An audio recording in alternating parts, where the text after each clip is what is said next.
Well, dog years, this is where we talk about it. It's only round 23, but everyone said they couldn't play wet weather footy. Freddie actually described this as the perfect wet weather game. High completions, early kicks.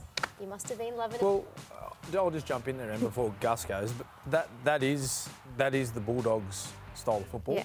That's what we've seen from them all year, and it's why they've been so consistent. They're sitting inside the top four, so I think it stands up in wet weather footy. Yeah, I think wet weather or not, it's wet weather football is finals football. Yeah. Wet weather football is origin football. That's it's right. test football. Yeah. That's the way you big win. game footy. That's big game football. That's the way you've got to play. Yeah, I don't think it was the wet weather that was the problem in any of those other losses. Perhaps their mentality or the type of game they played that night wasn't conducive to the conditions, but there were other reasons why they played poorly. They put it down themselves to mentality, and they fixed their mentality and their mental preparation this week, and they were excellent. You know, still a long way to go. Yeah. You'll be saying it's only a prelim final. Yeah. Still a long way to go. What about the Warriors? So they've slipped out of the top four. History tells us you can't win the competition if you're not in the top four. But there's been a little bit of a theory that's been floated. If you are the Warriors, do you almost not mind finishing fifth? Because of the travel factor, you get the home final with that crowd at Go Media Stadium. Because if you finish fourth, you either be Melbourne or Canberra, most likely. Is it one where you think, well, probably doesn't make a hop? No, go for the top four. Yeah, you want to finish top four. I just think the Warriors, I feel for them. They've had such a good year. They've unearthed some real good talent, some young players coming through, but I just think they've hit the wall a little bit. Too many injuries to key players, and I said on this show 3 or 4 weeks ago, I think they'll slip outside the top four, and I can't see them getting back in there. I went to Leichhardt Oval on Saturday and watched the lower grades players, their New South Wales Cup team and their Jersey Fleet team. I'm telling you, there's a mile of good football coming out of that club soon. They've got some really talented kids coming through.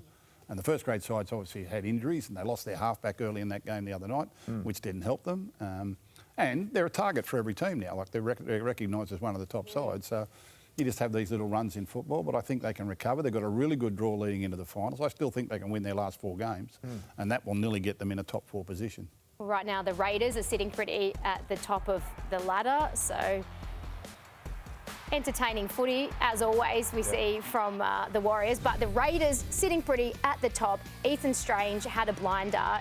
They've invested in him and Ethan Sanders as well. But Coach Ricky Stewart said after the match, on our coverage here on 9, he said he will play for the Kangaroos at the end of the year, and he will be the next number 6 for New South Wales. I think probably will be the next number 6 for the Blues. I think that's fair enough. He's still a kid.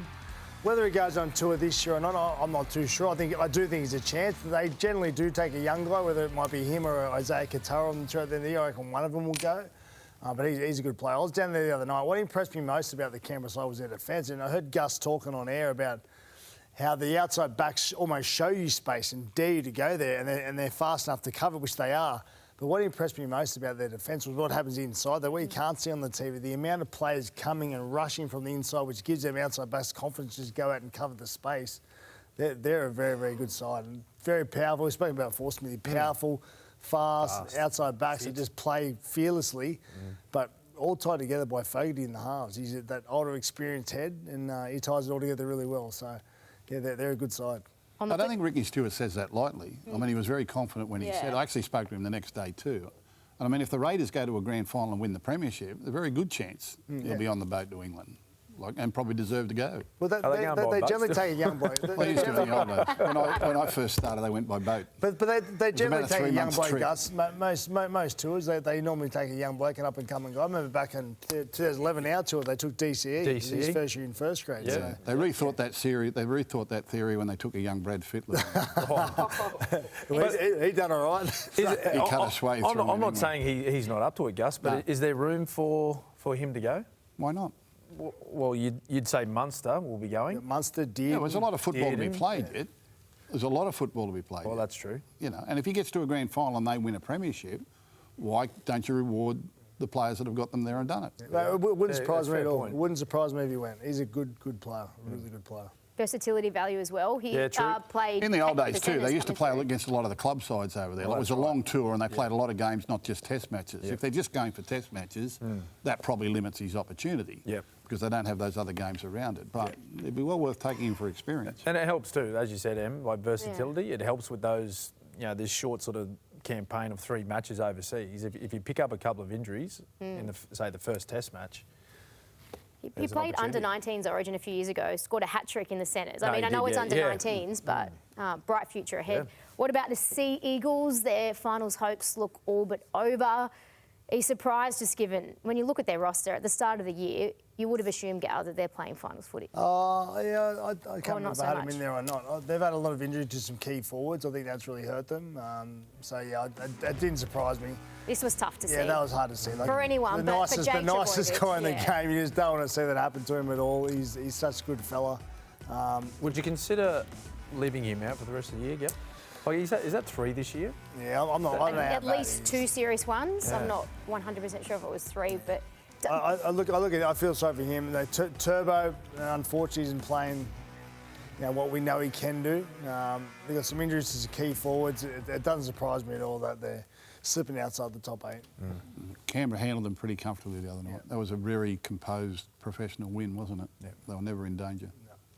Cow, you Sharkies. I Mate, just honestly, know. on their day, When I start to turn you like, me and Smithy talking last week, you just started to they win 4 in a row and then they put a performance like that in, and it just to me they just come back to I'm not sure what their completion rate was, but they made so many basic errors, and I've got to say, the Dragons aren't a bad side. They've lost 3 or 4 games by 1 point. They've lost 6 or 7 games by less than a try. So they're not a bad side. They do turn up week in, week out and have a go. Form goes out the window in local derbies, as we know, but the Sharkies, in my opinion, had a real opportunity to win that game and head towards the top 4, because they've got a decent run the last 4 games. They've still got to buy up their sleeve too. I think they could have been headed towards the top 4, but I think that's going to really hurt that chance. And I